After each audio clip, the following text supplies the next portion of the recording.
Hello दोस्तों, मैं आपका गाइड आपका दोस्त और आप देख रहे हैं हमारा यूट्यूब चैनल। जैसा कि बीपीएससी 67th मेंस का जो एग्ज़ाम है दिसंबर में होने वाला है और आप लोग की तैयारी भी अच्छी खासी चल रही है। आज के वीडियो में हम प्रश्न देखेंगे, ठीक है, और एक पटना कला से संबंधित जितने भी डायमेंशंस हैं वो हम कवर करेंगे, ठीक है। इसमें एक प्रश्न तो है भारत में बेरोजगारी के विभिन्न कारण, और दूसरा है गांधी जी की रहस्यात्मकता की प्रवृत्ति जो रही है उस पर बात करेंगे, क्योंकि वो प्रश्न तो आया हुआ है पहले भी, बीपीएससी में पूछा गया है मेंस में, तो उसको भी हम देख लेंगे किस हिसाब से हम उसको लिख सकते हैं पॉइंट्स देकर। सबसे मेन बात है, ठीक है, आप लोग कई बार गलती करते हैं लेकिन उससे सीखते भी नहीं हैं, ये थोड़ा सा गलत है। उसे सीखना चाहिए। थोड़ा सा प्रश्न को समझते हुए आप उसका उत्तर अपना लिख सकते हैं। जैसे कि जो आज एक वीडियो में एक टेस्ट हुआ है, उसमें देखिए कुछ प्रश्न कराए गए थे, तो उसमें से आप लोगों ने प्रश्न लिखे भी हैं। हम ये नहीं कहते कि वो प्रश्न आप पूरी तरह से गलत लिखे हैं, लेकिन हम ये भी नहीं कहेंगे कि वो प्रश्न आपने बड़ी सूझबूझ के साथ लिखा है, ठीक है। उसमें बहुत सारी कमियां हैं, प्रश्न को आप बिना समझे ही लिखना शुरू कर दिए हैं, ठीक है। तो ये सारी चीज़ें हैं भाई, इसमें थोड़ा सा ध्यान रखने की ज़रूरत है आपको, ठीक है। ये प्रश्न जो था, जैसे कि एक प्रश्न है चंपारण वाला, ठीक है, एक चंपारण का था और एक था बिरसा मुंडा वाला, ठीक है। तो बिरसा आंदोलन का जो आधारभूत उद्देश्य था आंतरिक शुद्धिकरण तथा विदेशी शासन की समाप्ति की इच्छा, ठीक है। 53 से 55वीं वाले में आया हुआ प्रश्न था। इसमें आप लोगों ने मान लीजिए लगभग ठीक किया था, लेकिन लगभग जो कारण बताए गए आप लोगों के द्वारा, वो कारण कुछ ऐसे हैं, जैसे हिंसात्मक स्वरूप है और धार्मिक स्वरूप है। हिंसात्मक और धार्मिक ही नहीं भाई, इसमें कई सारी चीज़ें हैं, ठीक है। अगर आप जाएंगे उनके स्वरूप की बात करेंगे तो उसमें कई सारे फैक्ट हैं जिनको आपको लिखना चाहिए। और अगर आप कारण बता रहे हैं कि किस कारण से इसकी शुरुआत हुई थी, तो थोड़ा सा ये ध्यान रखना कि इसमें कई सारे कारण, जैसे खुटखटी व्यवस्था की समाप्ति को लेकर हुआ था, सामाजिक सांस्कृतिक जीवन में हस्तक्षेप को लेकर हुआ था। अच्छा, एक चीज़ और है, परिचय आप सही नहीं दे पाते। परिचय में आप लोग हौच पौच कर देते हैं, बड़ा गड़बड़ा जाते हैं। कहीं परिचय आप अच्छा देते हैं तो बीच में आप गड़बड़ कर देते हैं, थोड़ा ये ध्यान रखना है, ठीक है। मुंडा जनजातियों के परंपरागत अधिकारों में ब्रिटिश सरकार द्वारा किए गए अन्यायपूर्ण शोषणपूर्ण हस्तक्षेप के परिणाम स्वरूप बिरसा आंदोलन की शुरुआत हुई, जो कि सर्वाधिक संगठित और व्यापक प्रभाव वाला था। ऐसा थोड़ा परिचय होना चाहिए, थोड़ा सा लगना चाहिए ना कि आपने कुछ लिखा है, ठीक है। आप कहीं कुछ भी हो, कुछ भी लिखते चले चल रहे हैं, थोड़ा ध्यान रखिए इसका। अच्छा, कारण क्या है? खुटखटी व्यवस्था की समाप्ति है भाई, ध्यान रखना। इसको थोड़ा सा मेंशन कर सकते हैं 25-30 वर्ड में, ठीक है। सामाजिक सांस्कृतिक जीवन में हस्तक्षेप है, आंतरिक बुराई विदेशी शासन की समाप्ति है, ठीक है। फिर सामाजिक धार्मिक सुधार है। सामाजिक धार्मिक सुधार में अब आप पूरा लिख सकते हैं, अच्छा खासा ब्यौरा दे सकते हैं इसमें। प्रारंभ में ईसाई धर्म से प्रभावित मुंडा ने वैष्णव धर्म को अपनाकर अपने अनुयायियों को शुद्ध नैतिक आचरण करने पर बल दिया, मतलब सामाजिक धार्मिक सुधार पर बल देते हुए मद्यपान शराब के निषेध का आह्वान किया। एक ईश्वर की उपासना पर बल दिया गया, निरर्थक कर्मकांडों को त्यागने को कहा गया, सतयुग की स्थापना का आह्वान किया गया, ठीक है। बिरसा मुंडा के नेतृत्व में शीघ्र ही यह सामाजिक धार्मिक आंदोलन औपनिवेशिक शोषण के विरुद्ध राजनीतिक संघर्ष में बदल गया। अंततः 1899 में क्रिसमस की पूर्व संध्या पर ब्रिटिश औपनिवेशिक नीतियों के विरुद्ध अंग्रेजी शासन और दीकुओं के प्रभाव से मुक्ति हेतु विद्रोह की घोषणा की गई, जिसमें लगभग 6000 मुंडा परंपरागत हथियारों के सहारे अत्याधुनिक तकनीक हथियारों से युक्त ब्रिटिश सरकार उसके एजेंटों के विरुद्ध छापामार पद्धति से संघर्ष की राह पर अग्रसर हुए या चल दिए, ठीक है। अब देखिए यहाँ पे हमने परिणाम बताया, तो परिणाम के बारे में एक चीज़ ध्यान रखना। हमने यहाँ पे जो प्रश्न दिए ना, 2-3 प्रश्न है भैया। एक प्रश्न तो ये होगा, दूसरा प्रश्न है बिरसा आंदोलन की विशेषताओं की समीक्षा कीजिए। तीसरा प्रश्न है 1895 से 1900 के बीच हुए जनजातीय विद्रोह में सबसे संगठित और विस्तृत बिरसा आंदोलन के प्रमुख कारणों और परिणामों की चर्चा कीजिए। तो 3 प्रश्न है, तो इस 3 प्रश्न के उत्तर हम एक साथ लिख डाले हैं, ठीक है। इसलिए हमने इसमें कारण विशेषता ये सारा कुछ हम इसमें बता चुके हैं, ठीक है। और उसके बाद आप चाहें तो विशेषता के रूप में सुधारवादी प्रयास है, धार्मिक स्थिति में परिवर्तन है, राजनीतिक पुनरुत्थान है, सामाजिक व्यवस्था में परिवर्तन है।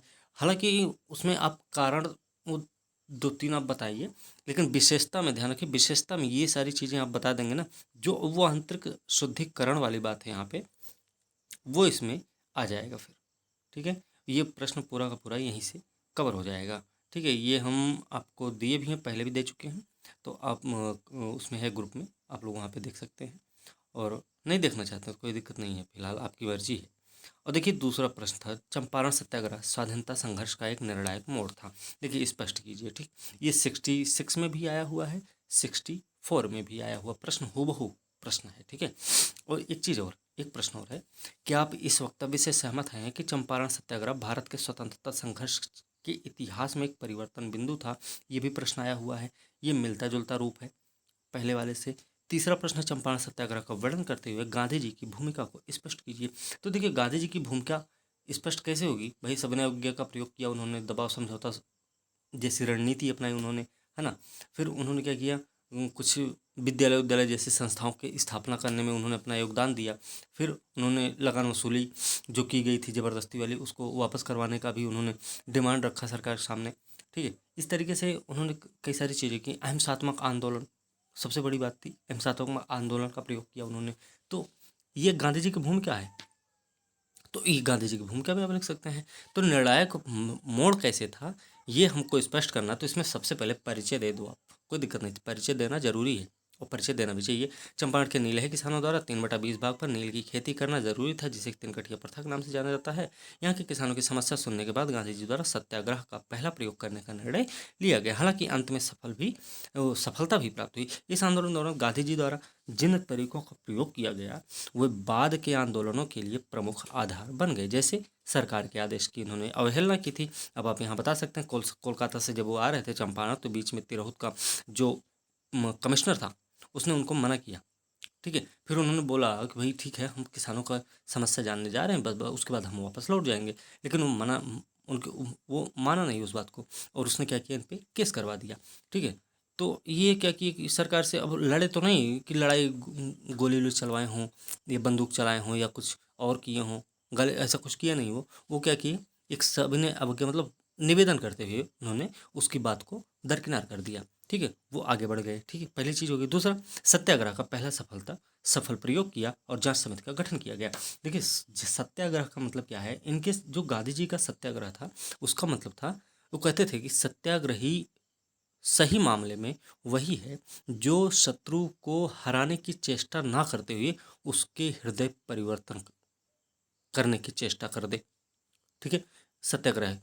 तो सत्याग्रह का इन्होंने मार्ग अपनाया, और उसी सत्याग्रह के मार्ग पर ही चलने का नतीजा था कि रांची में गवर्नर ने उनको बुलाया, बैठाया, सामने बात कराया, न जांच समिति का गठन कर दिया, उनको भी शामिल किया। फिर उसमें उनकी जो बातें, उन्होंने अपनी जो बातें रखी, उस बात को उन लोगों ने माना भी।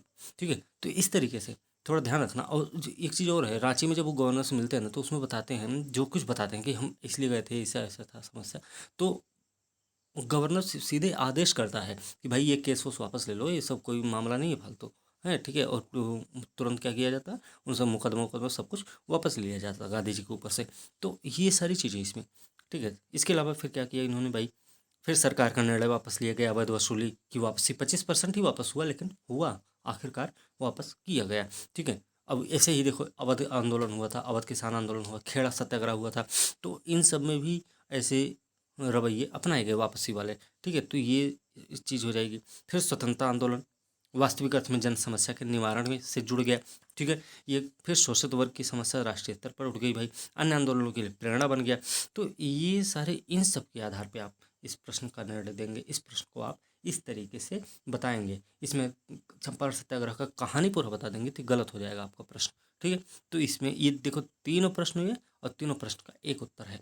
ठीक है, ध्यान रखना। निष्कर्षता है, कह सकते हैं कि भैया चंपारण सत्याग्रह जो कि एक अहिंसावादी सविनय अवज्ञा वाला पहला सफल आंदोलन था, ने अन्य आंदोलनों को एक नई दिशा प्रदान की। ठीक है, ये निष्कर्ष हो जाएगा, नॉर्मल सा है। ठीक है, चलिए फिलहाल अब हम ये सब नहीं देखेंगे, हम सब अपने उस पर चलेंगे जो हम शुरू करने वाले थे।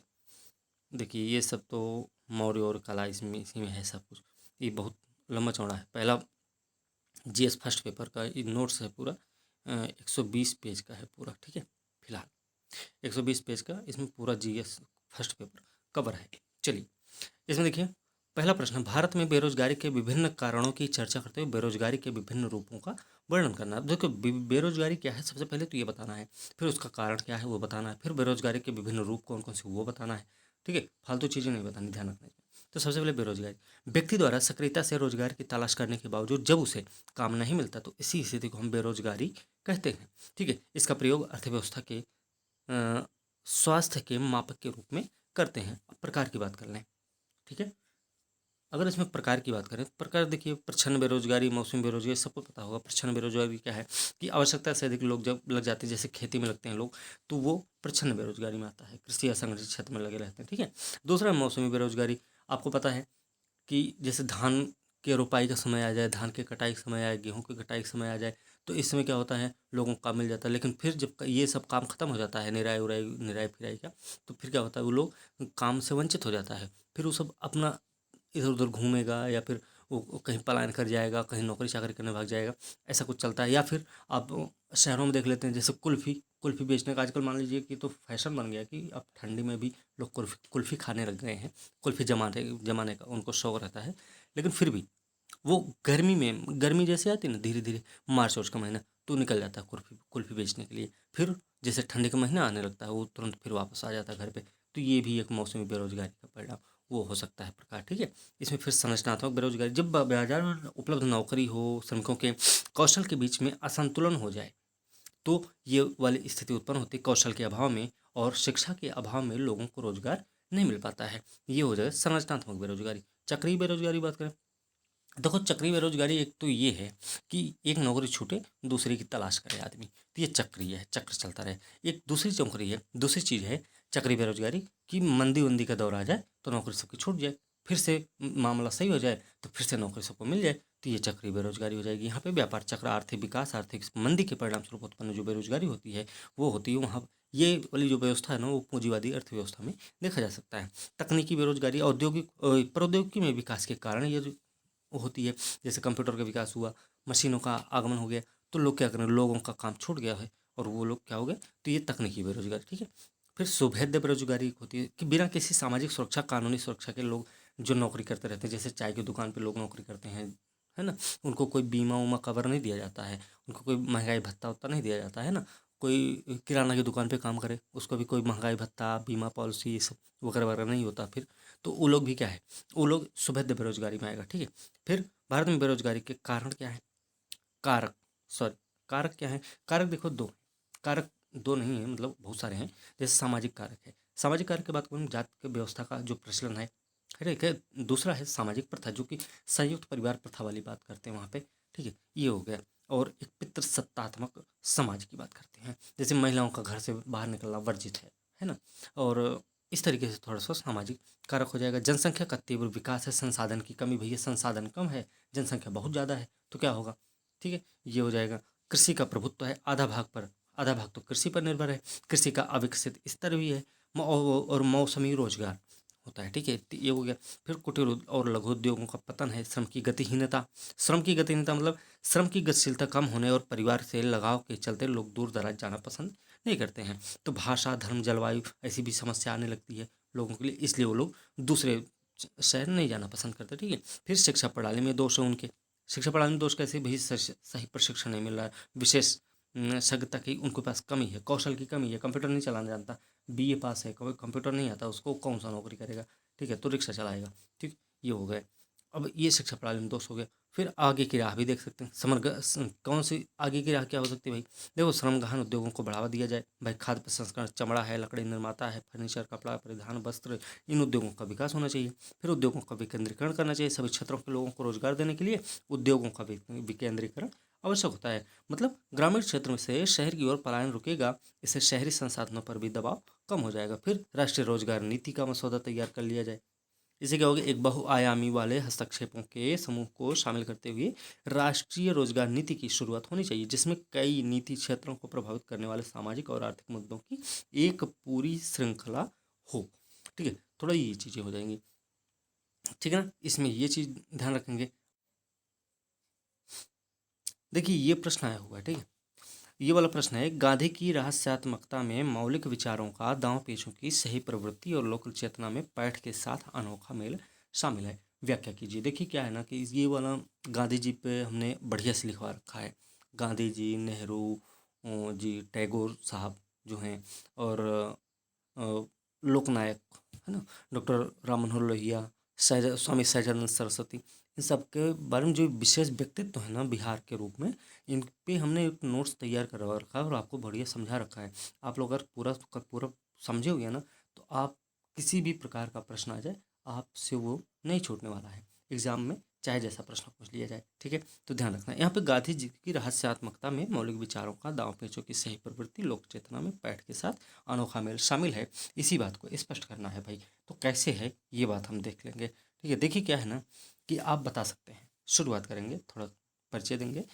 अब परिचय में ये ध्यान रखना, इन गांधी जी का जन्म न बता देना। 2 अक्टूबर 1869 को पोरबंदर में, गुजरात के पोरबंदर नामक स्थान पर हुआ था। ऐसा ये सब ना बताना, ये सब चीज़ नहीं बताना इसमें। ठीक है, परिचय के रूप में, परिचय में कुछ और चीज़, जैसे गांधी जी के जन आंदोलन का जो सैद्धांतिक आधार सत्य और अहिंसा पर आधारित था। ठीक है, अटूट संबंध ही जो है इनका, मतलब किसका, जो सत्य और अहिंसा है, इनका अटूट संबंध ही है सत्याग्रह। ठीक है, अहिंसा खुद ही एक शक्ति है फिर भी, जिससे विरोधी की हृदय पर विजय प्राप्त की जा सकती है। ठीक है, यह भौतिक व्यक्ति को भौतिक शक्ति को आध्यात्मिक शक्ति के आगे झुकाने की कला होती है। ठीक है, ध्यान रखना, गांधीवादी अहिंसा की यह पद्धति व्यापारी वर्ग, कृषक, स्थानीय लोगों को आकर्षित किया इसी प्रवृत्ति ने, और सत्याग्रह गांधी जी के विचार का मूल तत्व बना। वस्तुतः अहिंसा के माध्यम से असत्य पर आधारित बुराई का विरोध करना ही सत्याग्रह है, ये गांधी जी का मानना है। ठीक है, सत्याग्रही को ध्यान रखिए, सत्याग्रही को कतिपय साधनों का प्रयोग करना पड़ता है, जिसके मुख्य साधन क्या हो सकते हैं भैया? हड़ताल है, असहयोग है, समन्वय है, धरना है, बहिष्कार, ये सब।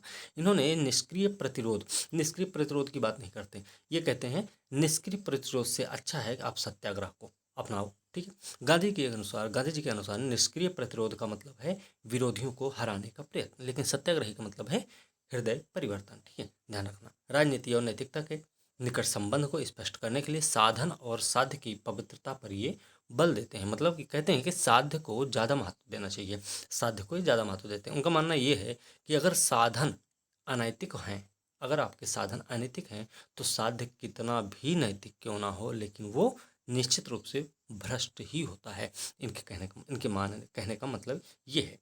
ठीक है, अब इनको जो अभी प्रश्न हमने देखा है कि कैसा क्या है भाई, ये जो इनका है कि रहस्यात्मक प्रवृत्ति वाला सिस्टम क्या चीज़ है ऐसा, तो इसमें हम थोड़ा देखेंगे। देखिए जैसे कि ये कहते हैं कि राजनीतिक धारणाओं का मूलाधार इन्होंने सर्वोदय को बताया। सर्वोदय कहते हैं कि सबकी समान उन्नति होनी चाहिए। गांधी जी ने आर्थिक सिद्धांत के रूप में ट्रस्टीशिप का सिद्धांत दिया, जिसके अनुसार संपत्ति का स्वामित्व निजी होते हुए भी निजी हाथ में रहे। ठीक है, कोई बात नहीं, लेकिन भैया इतना ध्यान रखना चाहिए, स्वामी जो है ना, उस संपत्ति का जो स्वामी है, वो अपने उपयोग जितना उसको, उसके लिए यूज, मतलब जितना वो यूज करना चाहता है, जितनी उसकी जितनी आवश्यकता हो, वह उतना धन खुद के लिए यूज कर ले। बाकी जो बचा धन है, बाकी जो बची संपत्ति है, उसको कहाँ लगाए?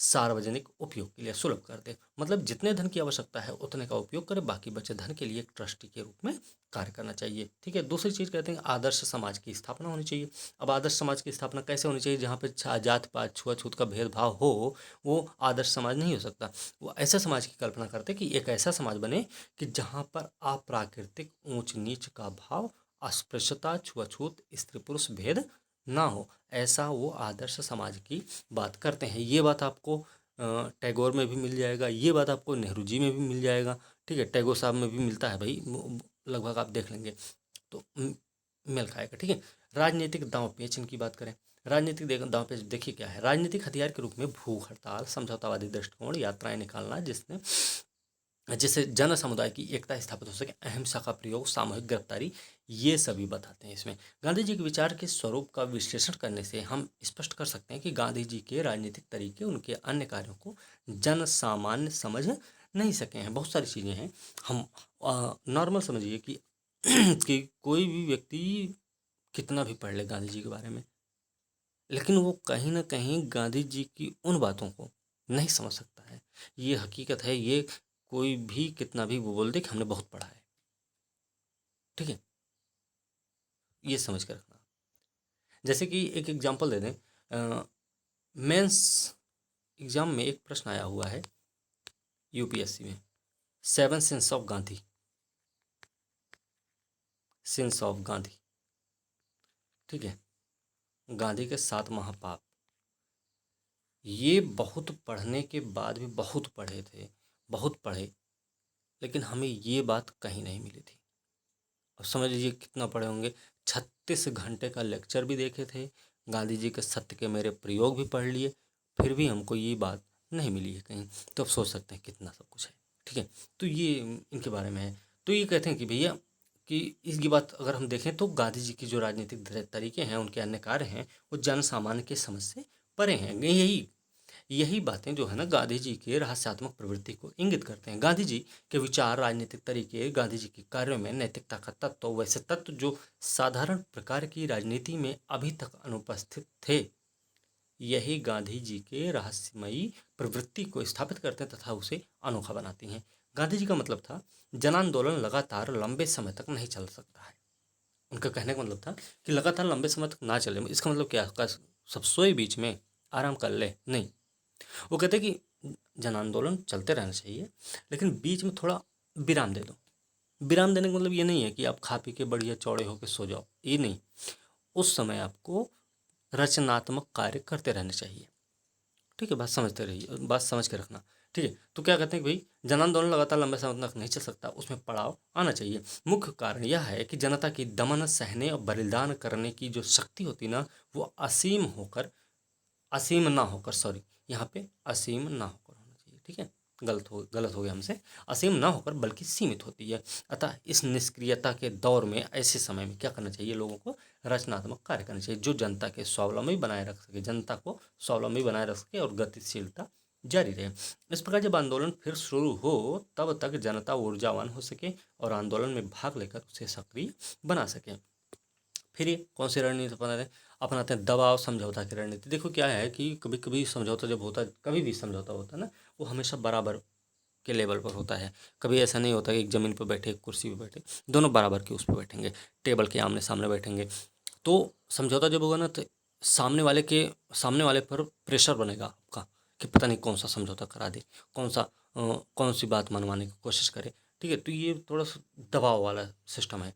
तो ये कहते हैं कि संघर्ष से ज़्यादा समझौता जरूरी है। ठीक है, इनका मानना ये था कि जन आंदोलन के माध्यम से शत्रु पर दबाव डालकर समझौता के लिए तैयार करने की नीति अपनाई जानी चाहिए, और यह तब तक करते रहना चाहिए जब तक शत्रु उनकी बात न मान ले। चंपारण, खेड़ा, अहमदाबाद, पूर्ण स्वराज, 11 सूत्री कार्यक्रम आप जानते होंगे, गांधी इरविन समझौता, सांप्रदायिक पंचाट, पूना पैक्ट, इन सब में ये चीज़ें हम देख सकते हैं। ठीक है, उदाहरण आप दे सकते हैं। फिर जनशक्ति का आंदोलन में सहभागिता कैसी होनी चाहिए। कहते हैं कि जनता को राजनीतिक रूप से सक्रिय कर साम्राज्यवाद विरोधी संघर्ष में उनका समर्थन हासिल करना चाहिए। ठीक है, गांधी जी किसी अनियंत्रित, देखो अनियंत्रित जन आंदोलन की तो बात करते हैं, लेकिन अनियंत्रित जन आंदोलन की बात नहीं करते हैं। ठीक है, यहाँ पे थोड़ा ध्यान रखना, इसके पक्ष में नहीं, इससे इनको नुकसान है। बोलते हैं कि अनियंत्रित जन आंदोलन अगर होगा तो जो आम आदमी है ना, उसका सहयोग नहीं मिलेगा, वो हतोत्साहित होगा और ये इससे दूर बना लेगा फिर, है ना। तो कहते हैं कि निष्क्रिय जन आंदोलन के पक्ष में नहीं, बल्कि वो जनता के आंदोलन को एक निश्चित दायरे में ही रखना चाहते थे, जो उनके तय किए हुए रास्ते पर सख्ती से कायम रहे, जो कि सत्याग्रह और अहिंसा का ही मार्ग था। देखो अनियंत्रित जन आंदोलन के परिणाम स्वरूप क्या होगा, सभी वर्गों की भागीदारी हतोत्साहित होती है, साम्राज्यवादी सत्ता इसका आसानी से दमन कर सकती है। यह एक विरोधाभास हो सकता है, विरोधाभास भी है, आलोचना करते हैं लोग कि भाई विरोधाभास हो सकता है कि एक तरफ वो बोलते हैं कि जन आंदोलन करना चाहिए, दूसरी तरफ कहते हैं नहीं ऐसा आंदोलन नहीं होना चाहिए। तो दोनों में लोग फंस जाते हैं, क्या चाहते हैं ये। ठीक है, तो ये थोड़ा सा रहस्यात्मक प्रवृत्ति नजर आती है।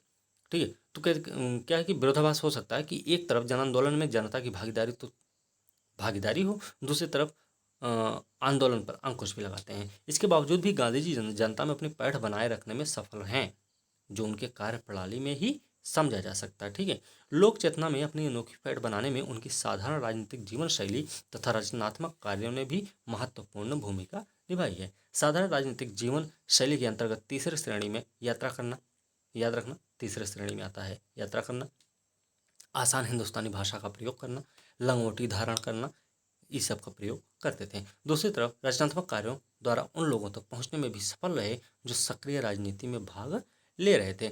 अब यहाँ पे हम दे सकते हैं निष्कर्ष भी। स्पष्टतः गांधी जी ने राजनीति में सत्य अहिंसा पर आधारित सत्याग्रह था। गांधी जी ने सत्याग्रह का प्रयोग किया जिसमें साधन और साध्य की पवित्रता पर बल, वर्ग समन्वय, सर्वोदय, ट्रस्टीशिप सिद्धांत, रचनात्मक कार्य आदि का प्रयोग इन्होंने किया था। साथ ही इनकी कार्य पद्धति मतलब आंदोलन कि सक्रिय निष्क्रिय दौड़ में विश्वास तथा कार्य, दांव पेच की रणनीति, जनता की केंद्रीय भूमिका पर बल, नियंत्रित जन आंदोलन पर बल तथा साधारण राजनीतिक शैली आदि राजनीति में नवीन नीतियां अपनाई थी इन्होंने, जो गांधी जी को अनोखा बनाती हैं। ठीक है, ये हो गया प्रश्न। अब पटना कला थोड़ा देख लेते हैं, क्योंकि देखो पटना कला से भी प्रश्न हो सकता है और इसके सारे डायमेंशन यहीं पे देख लेंगे। ठीक है, पटना कला क्या है भाई, देखो परिचय थोड़ा देना चाहिए। वैसे वीडियो ठीक है, अभी हो जाएगा काम। ठीक है, चलो पटना कला क्या है, परिचय में थोड़ा ध्यान रखना। 18वीं 19वीं शताब्दी में मुगल साम्राज्य के अंतिम समय में दिल्ली से निकलकर मुर्शिदाबाद के रास्ते से होते हुए पटना क्षेत्र में आम लोगों के द्वारा जिस कला शैली का विकास हुआ उसे पटना कलम कहते हैं, जिसने बिहार की समृद्धशाली कला परंपरा में एक नया अध्याय जोड़ते हुए नया आयाम प्रदान किया है। ठीक है, विकास की बात करें, औरंगजेब के शासनकाल में कलाकारों को प्रश्रय न मिलने से भारी संख्या में उनका पलायन हुआ था, जो मुर्शिदाबाद में शरण ले लिए, जहाँ से लगभग 18वीं शताब्दी के मध्य नवाब कौन थे, मीरन, उस समय मीरन वहाँ का नवाब था, कहाँ, मुर्शिदाबाद का, के पतन के बाद गंगा तट पर स्थित व्यापारिक केंद्र पटना चले गए, जहां बाजार की आवश्यकता के कारण यूरोपीय संरक्षण और मुगल चित्रों की समृद्ध विरासत ने पटना कलम शैली लघु चित्र कला को जैसी लघु चित्रकला को विकास की हवा मिल गई और जो आम जनजीवन से संबंधित थी। ठीक है, इस कला ने किसी दरबारी भव्यता से अलग हटकर आम जनजीवन पर आधारित विषयों को महत्व दिया, जो कि जाति व्यवसाय समुच्चय आधारित थी, जिसमें धोबी, नाई, दर्जी, डोम, श्रमिक वर्ग, आवागमन के साधन, बाजार के दृश्य को उकेरा जाता था। इस सामग्री का मुख्य कारण यूरोपीय लोगों की भारतीय संस्कृति के प्रति जिज्ञासा और रुचि थी। ठीक है, क्योंकि इसमें दरबारी का कोई वो नहीं था योगदान, तो ये लोग भाई, अब जो आदमी जैसे बाजार में लोगों को चाहिए नमक, या नहीं लोगों को चाहिए वो आम, तो कोई सेब क्यों खरीदेगा, और सेब आएगा तो इसे पड़ा रहेगा, वो तो बिकेगा भी नहीं। तो वही है कि अंग्रेजों को उस चीज़ की ज़रूरत थी, इसलिए उन लोगों ने क्या किया, उस बाजार में उन्हीं चीज़ों को उकेर दिया। ठीक है, अब प्रभाव क्या है, प्रभाव के बारे में बात करें, देखो मुगल शैली का भी प्रभाव रहा है। ठीक है, जैसे चमकीले रंगों का प्रयोग हुआ, रेखाएं लगभग समान ही रहीं, तो इनमें समानता नजर आती है। अंतर क्या रहा, अंतर देखो, अंतर भी ध्यान रखना, विषय वस्तु प्रधान, भव्यता का अभाव, सजीवता प्रतिबिंबित, सामान्य जीवन पर आधारित, पृष्ठभूमि सामान्य और सफ़ेद रहे, बॉर्डर इनके सफ़ेद या सादे रहे, ये थोड़े से इसमें रहे हैं। फिर कंपनी शैली से भी कुछ समानता है, अंतर भी है। तो कंपनी शैली से क्या समानता है, यूरोपीय यथार्थवाद की छाया इसमें दिखती है, छाया प्रकाश का उत्कृष्ट प्रयोग किया गया है, ये इसमें समानता है। लेकिन अंतर है, चमकीला रंग और रेखाएं जो है मुगल कला से प्रभावित हैं। प्रयुक्त सामग्री की बात करें, देखो रंग के मामले में बात करें, तो रंग के मामले में याद रखना, आमतौर पर खनिज, फल फूल से रंग प्राप्त करते थे, प्राकृतिक स्रोत से, जैसे लाख रंग से लाल रंग जो है लाह से मिलता था, सफ़ेद रंग मिलता था मिट्टी से, काला रंग मिलता था कालिक से, नील से मिलता था हरा, मिलता था नीला और पीला से, और पीला मिलता था हल्दी से। बताया जाता है कि नहीं, जब पीले रंग का यूज करना होता था इनको, तो क्या करते थे, गाय को हल्दी पिला देते थे, हल्दी खिला देते थे, तो दूसरे दिन जब गाय मूत्र विसर्जन करती थी, तो वो क्या करते, उसको एक बर्तन में इकट्ठा कर लेते थे, फिर उसको छान लेते थे बढ़िया से, और छान के उसको सुखा देते, तो वो पीले रंग के रूप में उसका यूज कर लेते थे, ऐसा करते थे वो लोग। ठीक है, दूसरी चीज़, कैनवास का प्रयोग करते थे, कागज़ का इस्तेमाल होता था, ज़्यादातर हस्तनिर्मित कागज़ होते थे, हाथी दांत और हड्डी की सतह पर भी इन्होंने चित्रों को उकेरा था। ठीक है, अब ब्रश का प्रयोग देखें, देखो ब्रश के प्रयोग की बात करें ना, देखो पतले ब्रश के लिए वो कबूतर का पंख यूज कर लेते थे, गिलहरी की पूंछ का बाल यूज कर लेते थे पतले ब्रश के लिए।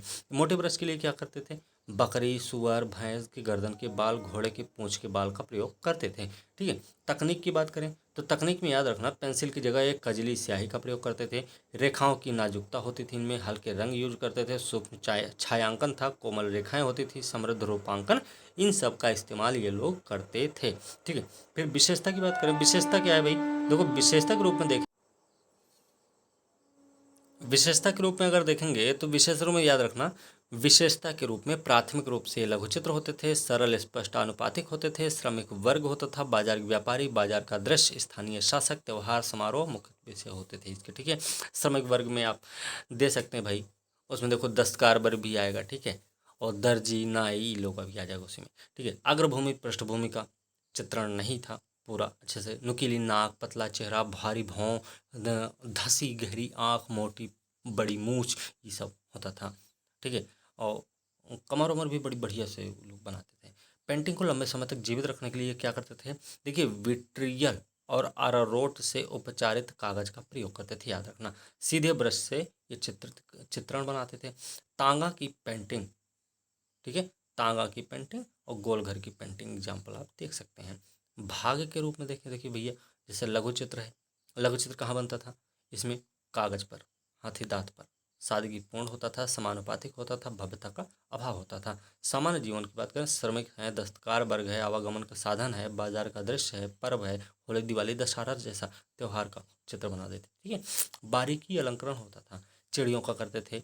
महादेव लाल की जो रागिनी गंधारी, विरह में बैठी रागिनी गंधारी का चित्र महादेव लाल का, वो बारीकी अलंकरण का उदाहरण है। माधोलाल की रागिनी तोड़ी जो बीड़ा लिए हुए बैठी हैं, उनका चित्र बारीकी अलंकरण में आता है। शिवलाल के द्वारा जो मुस्लिम निकाह का चित्रण किया गया, वो भी बारीकी अलंकरण में है। यमुना प्रसाद ने एक चित्रण बनाया, बेगम की शराबखोरी का चित्र बनाया उन्होंने, ये भी बारीकी अलंकरण का ही उदाहरण है।